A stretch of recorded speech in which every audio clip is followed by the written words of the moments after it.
Now, if you're anything like me, these past few years have created habits of overwork. Both growing a small business and being a leader have become so all encompassing that I have been dropping the ball on an essential part: continuous growth. Now, I used to be really consistent with reading leadership books, business books. I used to attend webinars, take courses, regularly meet with people, and then somehow operational aspects of the businesses took over. Now, realizing this, I ensured to still make time for strategy by forcing recurring meetings, which would, in turn, push me back out to planning strategically. But that did not address the growth part. Well, unless you count overcoming challenges, but that is more unintentional growth. And I'm talking about controlled, intentional growth. So what can we do to get back on the learning track when operational requirements have taken over?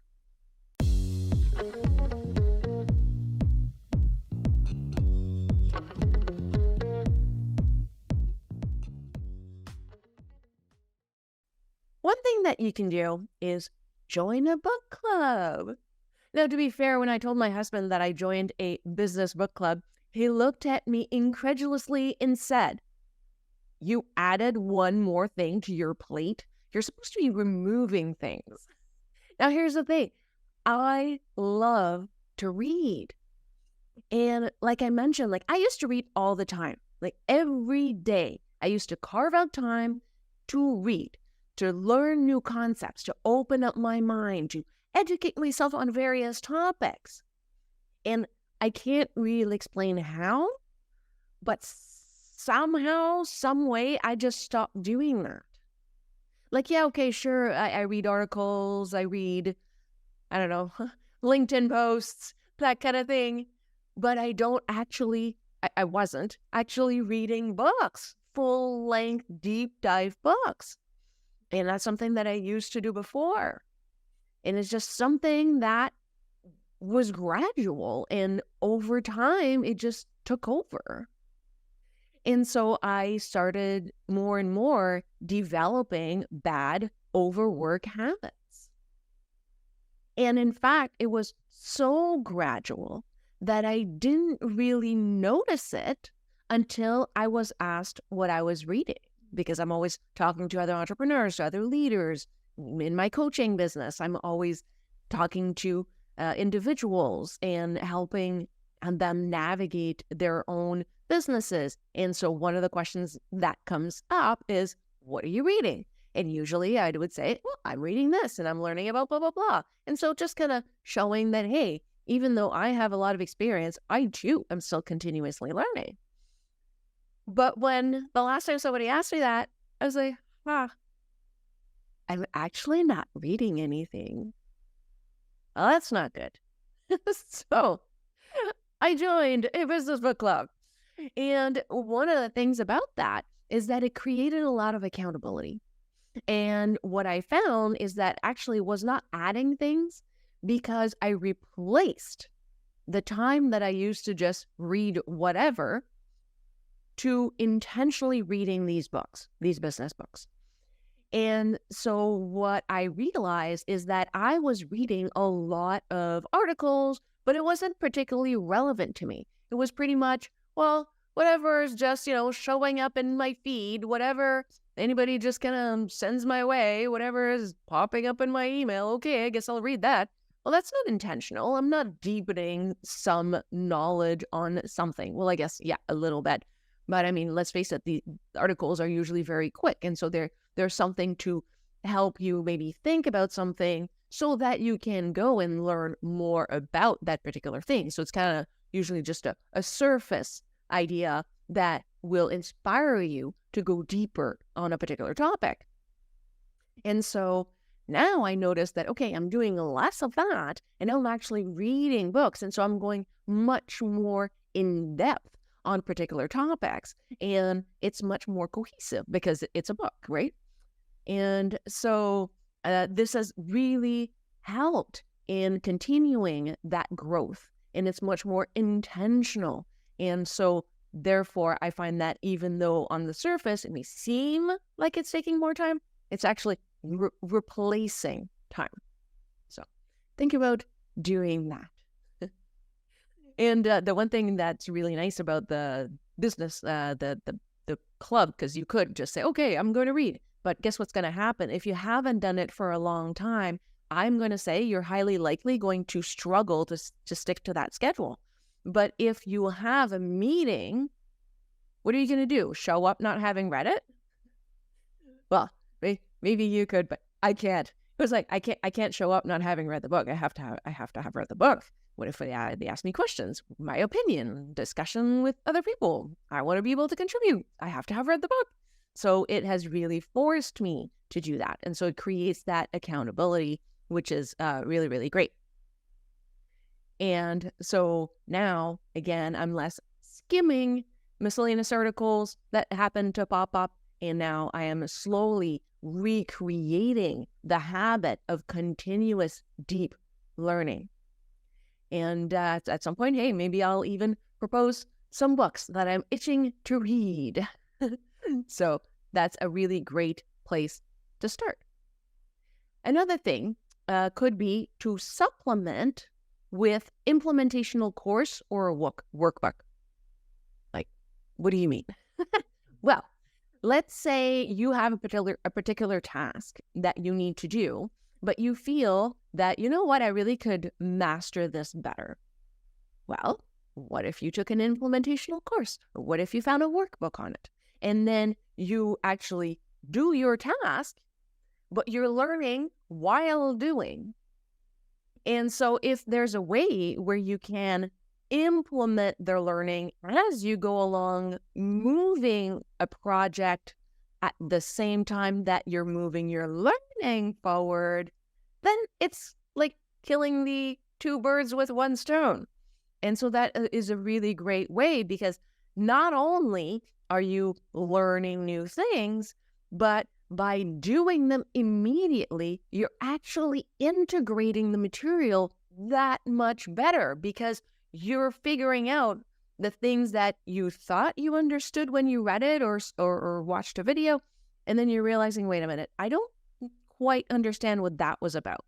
And then you can go back, and then perhaps your questions are going to be more specific, because you have actually the implementation part going along with the learning part.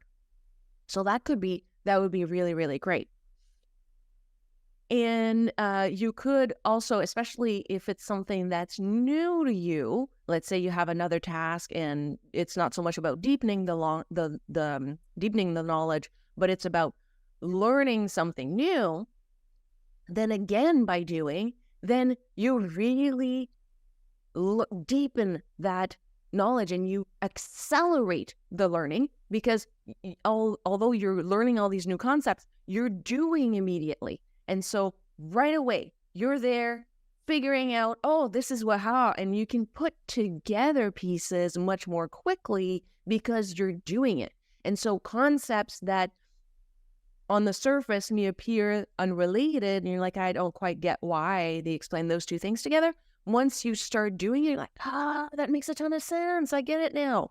And so you're going to be exponentially learning because you're doing while you're gathering the new information. So, of course, I mean, if you're completely new at something, it may take a few more hours than it would if you didn't.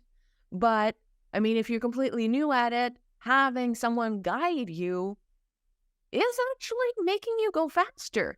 So it's not really longer, because you may think, oh, well, if I don't know how to do it and I have to watch this video or read this workbook or do whatever, it's going to take me longer than if I actually do it. Well, no, because if you don't really know and somebody is actually guiding you, if they're not guiding you, you're going to be just looking at everything, trying to figure it out as you go. And that may take you more time than if you actually watch the video and have the guidance to get it done.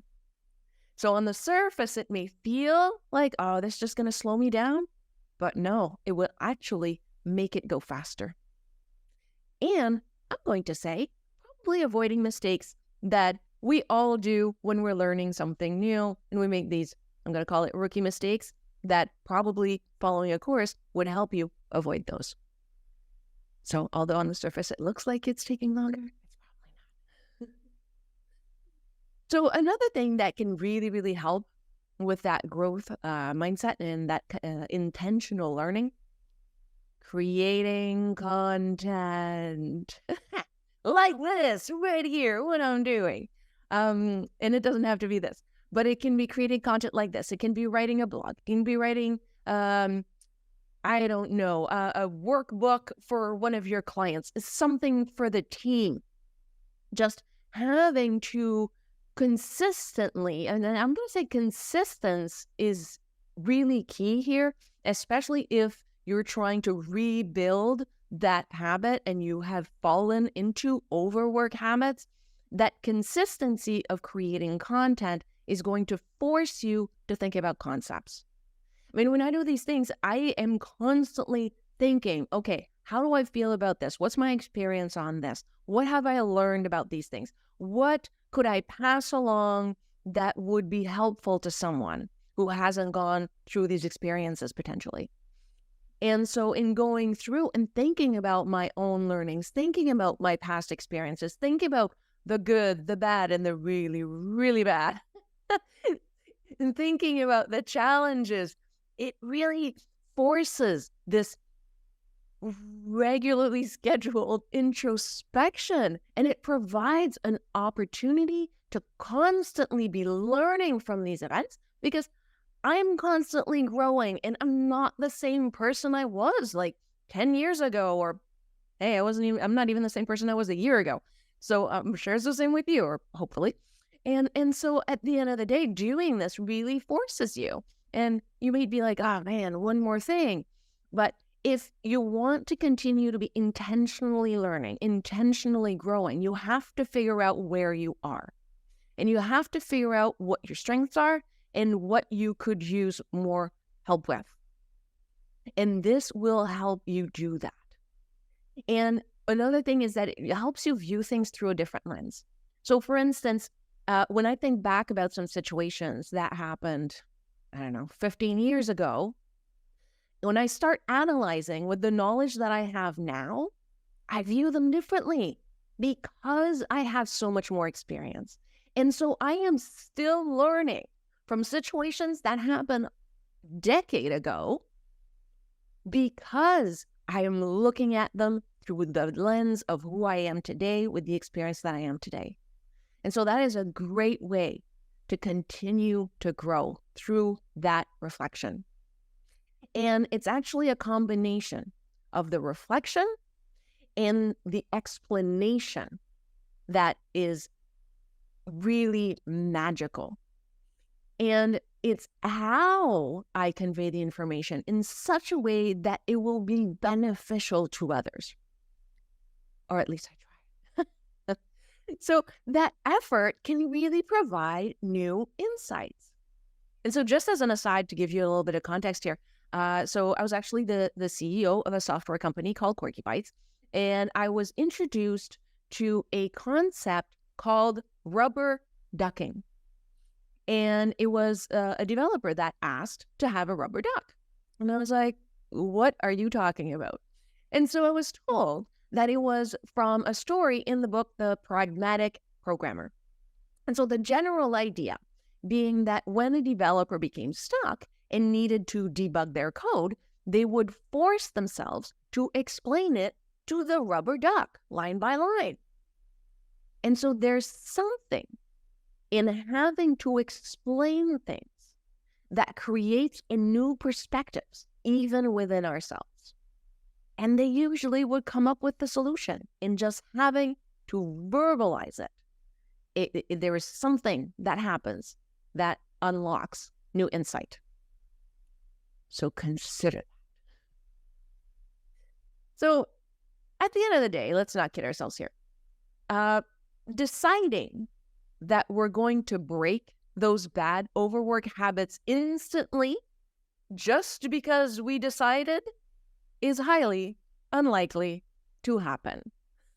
It took us a while to develop these overwork habits. It's going to take us a while to break them.